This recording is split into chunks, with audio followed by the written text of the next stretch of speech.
He stood at the entrance, boots sinking into the wet sand, listening to the distant echo across the long hall. There it is again, that cursed sound. They took her, my light, my tinkering partner, my everything. An icy wind brushed past him, but the fire in his chest only grew. They thought a gnome would break, that I'd run, that grief would shrink me further than nature already has. He looked down at the cold, icy drops in his palm. The silhouettes of the Murloc shuffled along the bridge, mocking him with his clumsy footsteps. He lifted his hands, his fist pulsing with raw, cold-hearted spite. He stepped forward. The air froze. Gnomes may be small, but my wrath is not.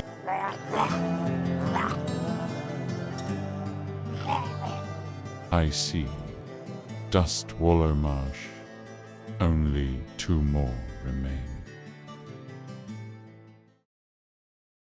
Hello everyone and welcome back. Thanks for joining me for another episode of Murlocked. Before we start, let me quickly go over the rules again.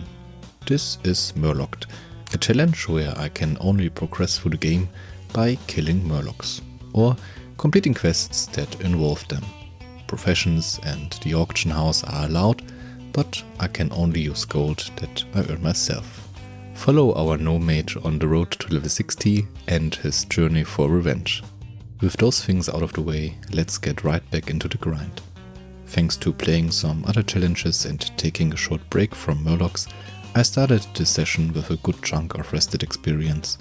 And from this point forward, I'm going to try and make the best use of that feature. Especially at later levels, when every bit of bonus experience helps to soften the otherwise brutal amount of kills required. Back in the Wetlands, I was honestly hoping to leave the spot as soon as possible. I didn't really mind the higher frost resistance of the enemies here, that part was manageable. The real issue was simply how difficult it was to find decent stacks of Murlocs in the first place. There was too much competition. Rogues training lockpicking, players questing through the area, and constant activity around the camps. And please don't get me wrong, I don't blame anyone for playing the game. Everyone has the same right to be here as I do. I'm just pointing out some of the struggles and weak points I faced in this area. But enough whining for now. After 270 Murlocs, I finally reached level 26. And since that was an even level and my bags were filling up again, it was time for the usual routine. Listing loot at the auction house, learning new skills, and restocking on explosives. Because I had made so much gold from the recent blue and green drops, I decided to improve my backspace and also push my engineering skill a bit further. And with that came access to stronger dynamite. Silk cloth was extremely cheap at the time, almost at vendor price, and solid stone was cheaper than the heavy stone. So solid dynamite was the better choice on multiple levels, with the only drawback being that the heavy version has a chance to produce up to 5 charges instead of only 2. Still, it was an easy choice, especially since pushing engineering was another benefit in itself. At the mage trainer, I picked up some very welcome upgrades as well. Cone of Cold was the highlight, something I had been looking forward for a while, especially with the improved crit chance from my talent tree. Getting access to some big, satisfying cogs was a great moment. Cone of Cold immediately felt great to use. The strong slow made kiting easier, the damage was reliable, and the overall flow of pulse felt a lot smoother. Somewhere during the grind, I got lucky again with another very nice blue drop.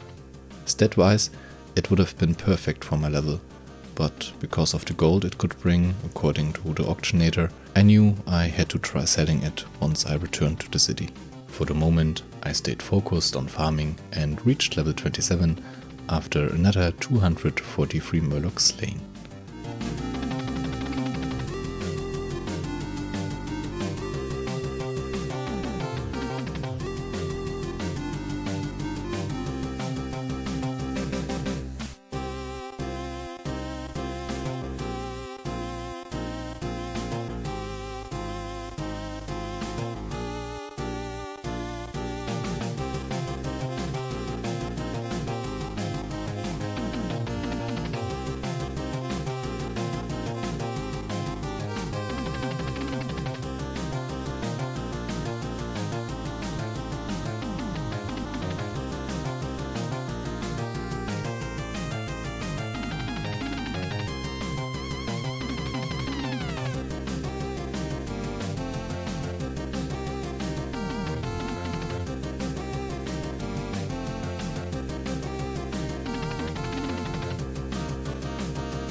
That was the point where I decided to finally leave the wetlands behind. Staying for one more level might have been a more reasonable choice, considering the next area, Hillsbrad foothills, had Murlocs ranging from level 28 to 32. But the bluegill tribe was beginning to drive me slightly insane. I could live with the experience getting lower and with the occasional frost resist, but the worst part by far were the huge downtimes between pulls. Sometimes I had to wait several minutes before I could even engage again, because the entire area was overfarmed and cleared most of the time. I mean, this has to be the most contested AoE Murloc related farm spot in the entire game by far, right? After traveling through Arathi, I arrived in Hillsbrad and made myself comfortable in South Shore. Accepting another quest to hunt down more Murlocs from an NPC next to the innkeeper was a nice little bonus.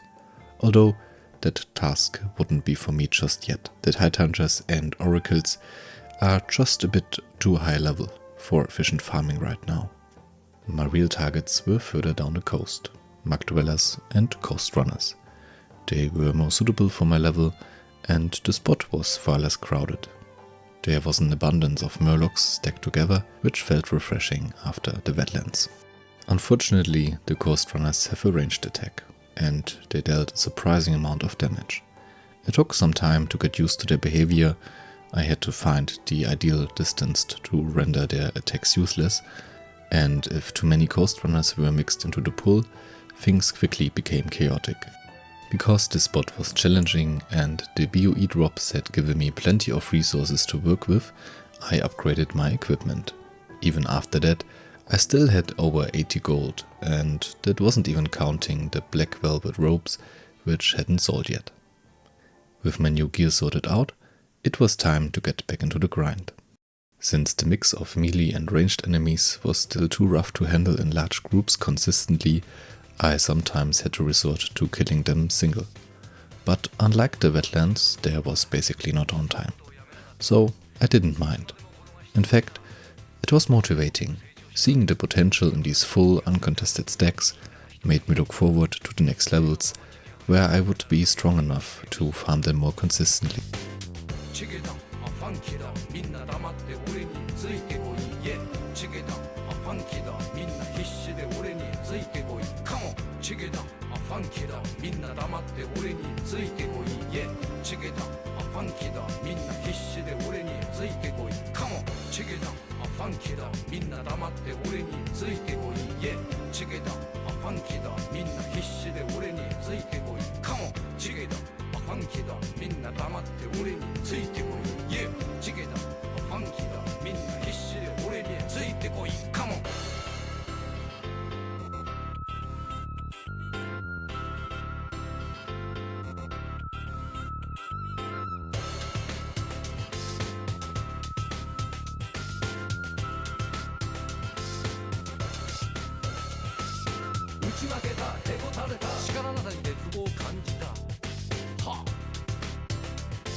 While farming, I realized something. Because the stacks were mixed, there were almost no real opportunities to use Blizzard. I started thinking that improving Blizzard might have been a mistake, at least temporarily. Maybe later in Dustwallow Marsh we would be able to do some actual Blizzard stacks, but up until this point none of the Murlocs were particularly Blizzard friendly, so to speak. Anyway, thanks to the Murlocs here being higher level, I reached level 28 after only 202 dead Hillsbrad fishmen. I returned to Ironforge to upgrade my skills. As a mage who can farm normal stacks, Blizzard rank 2 should have been an exciting pickup. But as I said before, I wouldn't be able to use it efficiently for at least a few more levels. Back on the coast, I immediately felt the difference of being level 28. I could clear the stacks much more cleanly.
Because of some wasted experience, only 200 more Murlocs were needed to reach level 29. I restocked on dynamite and went back to farming. Sometimes I got lucky and found a clean stack consisting only of melee Murlocs. Those were rare but extremely satisfying, because I could actually make use of map desert. While grinding, here are some more fun facts about Murlocs. Murlocs are extremely ancient, possibly predating trolls. Early lore suggests their ancestors may be older than the first troll empires. Murlocs originally lived in the deep ocean. Early notes describe them as deep-sea dwellers who slowly migrated towards the shorelines. Their eyesight is specifically adapted for underwater vision. Large reflective eyes help them see well in dark water environments.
Killing roughly 232 Murlocs, I reached another small milestone, level 30.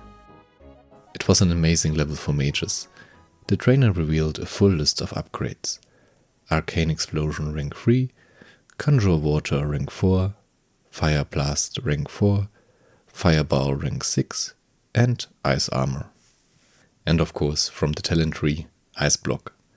With that improved toolkit, I returned to the shores of Hillsbrad. Farming at this level felt great. New ranks, better scaling, and fewer contested stacks resulted in a smooth rhythm.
After another 280 Murlocs, I reached level 31. At this point, it made sense to finally tackle the Murloc quest, but because the oracles were caster NPCs, AoE farming wasn't really an option here. It was a bit of a shame, since their higher level and low health would have made them ideal for larger stacks. Still, finishing the quest was straightforward enough, but I wanted to reach the next level before returning to South Shore.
After another 251 Murlocs, I reached level 32.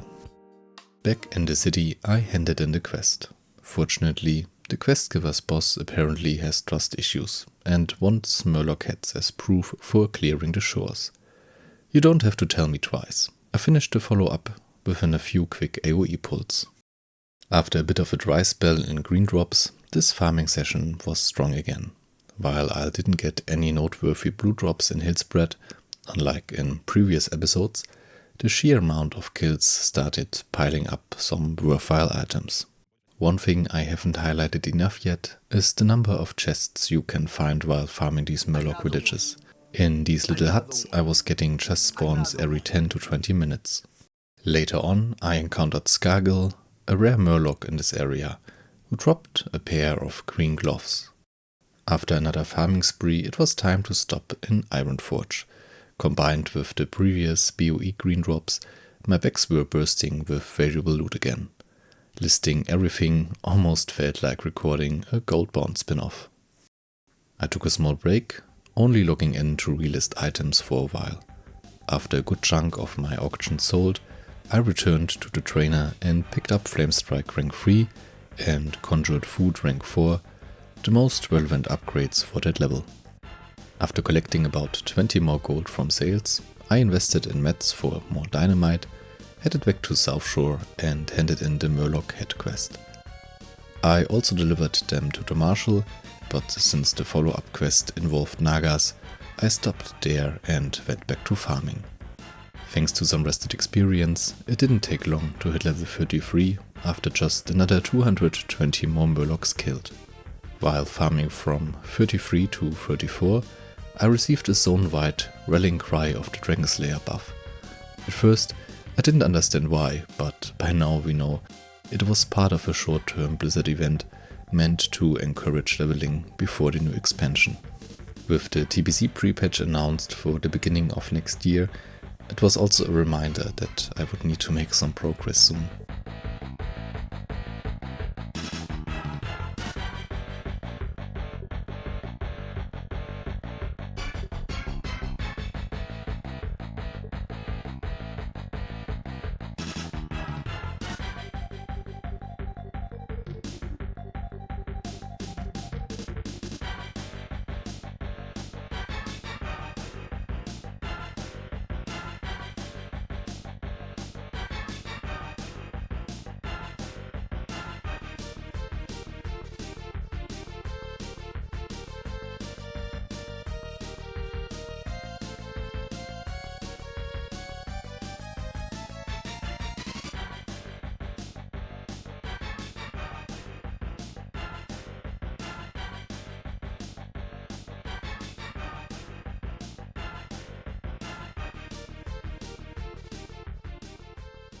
I reached level 34 after 260 more Murlocs.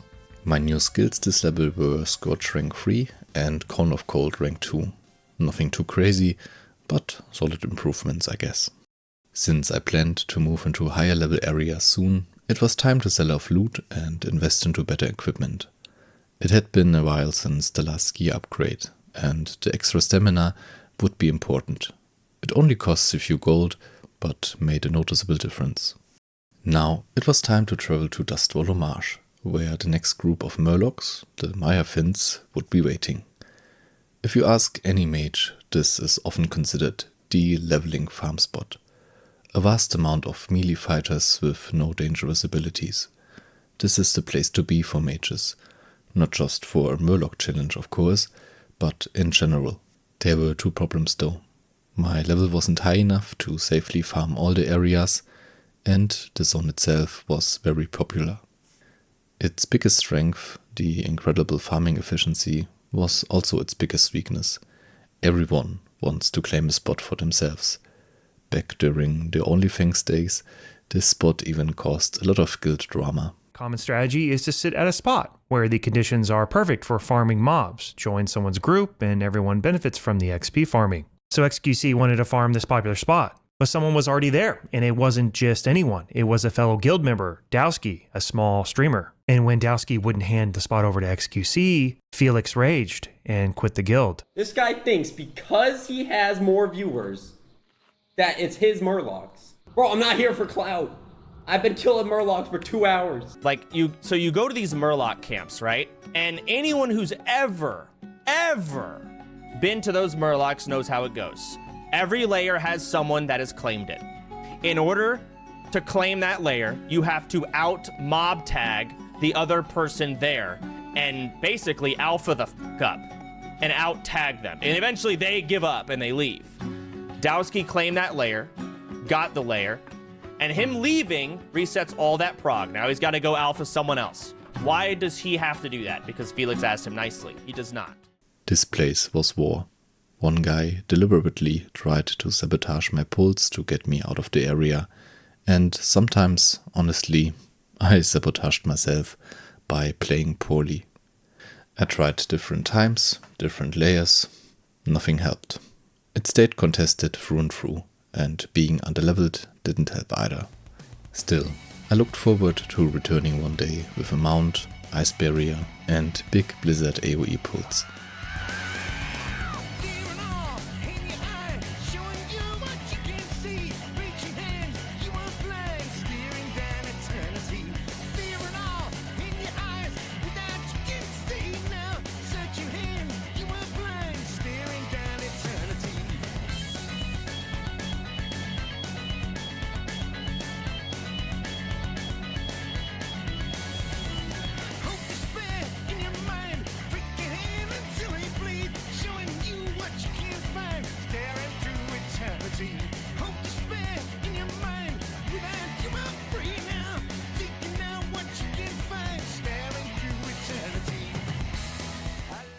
But for now, I just wasn't ready yet. With a heavy heart, I decided to cut my losses and return to Hillsbrad until I reached at least level 35 or maybe even 36, since Blizzard Rank 3 unlocks then.